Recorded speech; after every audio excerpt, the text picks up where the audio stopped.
पूज्य बापूजी का मेरा कोटि कोटि वंदन। मैं दिल्ली से सोनिया शर्मा हरिनगर वासी हूँ।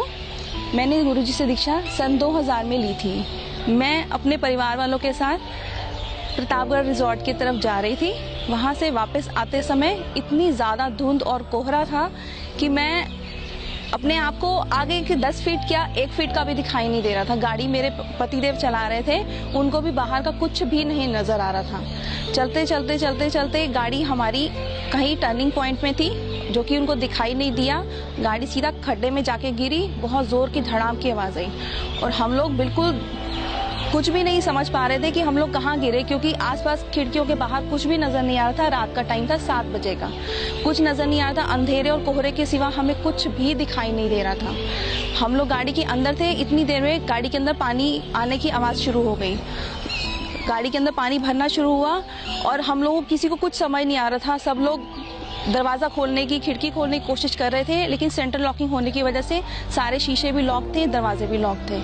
तब अचानक से मेरे साथ बैठी मेरी भाभी को याद आया कि जो पीछे की विंडो थी वो मैनुअल थी, वो खुल सकती थी। तो उन्होंने फटाफट से एक विंडो खोली, वो उसमें से तैर के बाहर निकल गई क्योंकि पानी काफ़ी अंदर भर चुका था। उसके बाद बाकी के 4 बंदे भी पानी में तैर के पीछे की शीशे की खिड़की से बाहर चले गए। मेरे हाथ में, मेरी गोदी में मेरा 5.5 साल का बच्चा, मेरी गुड़िया थी। उसमें वो मुझे बार बार रो के चिल्ला रही, मम्मी हम मर रहे हैं, मम्मी हम लोग डूब रहे हैं, हम लोग नहीं बचेंगे। और मेरे मन में बार बार यही भाव आ रहा था कि पता नहीं यहीं तक लाइफ थी या यहीं तक जिंदगी थी। कुछ समझ में नहीं आ रहा था कि क्या हो रहा है, कैसे बचेंगे।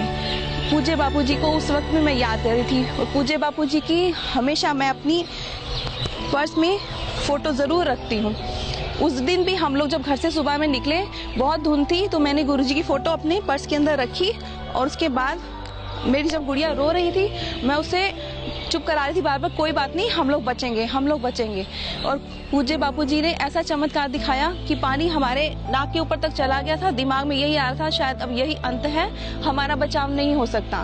पता नहीं गुरुजी ने कैसा करिश्मा दिखाया कि मेरा हाथ अचानक से, पीछे की सीट पे मैं बैठी हुई थी लेफ्ट साइड को, मेरा हाथ लॉक पे गया। जैसे ही मैंने दरवाज़ा खोला, पूरा दरवाज़ा खुल गया। मैं अपने बच्चे को लेके बाहर को निकल गई और उसके बाद गाँव वाले आसपास के पानी की आवाज़ सुन के कि कोई गाड़ी पानी में डूबी है, हम सबको बचाने के लिए उन्होंने सब लोग इकट्ठे हो गए। किसी ने अंदर पानी में रस्सी फेंकी और रस्सी सबसे पहले ही मेरे पास आई। हालांकि बाकी के 4 लोग भी दूसरी साइड खड़े थे, लेकिन वो लोग नहीं हमें देख पाए या गांव वालों ने सबसे पहले हमें बचाने की कोशिश की। ये पूज्य गुरुदेव जी का ही चमत्कार है कि मुझे नहीं याद कि मैंने जब रस्सी पकड़ी उसके बाद से मुझे कुछ होश नहीं। मैंने अपने एक हाथ में मेरे बच्चे को लेफ्ट हैंड में लिया हुआ था, राइट हैंड में मेरा पर्स था जिसमें गुरुजी की फोटो थी। और उसके बाद मुझे नहीं पता मैं कब उन लोगों ने रस्सी मुझे दी, मैं खींच के, मुझे नहीं याद कि मैं कब किनारे पे पहुंच गई, जबकि मेरे से पहले उतरे गाड़ी से लोग सबसे आखिर में पहुंचे। पानी 10 या 12 फीट करीब गहरा था, तालाब का था, जो कि पूरी गाड़ी हमारी उसमें डूब चुकी थी। अगर हम लोग उस गाड़ी के अंदर रहते तो शायद हम लोग बच भी ना पाते। कोई बचाव का हमारा कोई वो तरीका नहीं था, क्योंकि पानी बिल्कुल नाक से ऊपर तक आ चुका था। बिल्कुल फेंट होने की सिचुएशन थी, मुंह में, नाक में, सब जगह पानी चला गया था।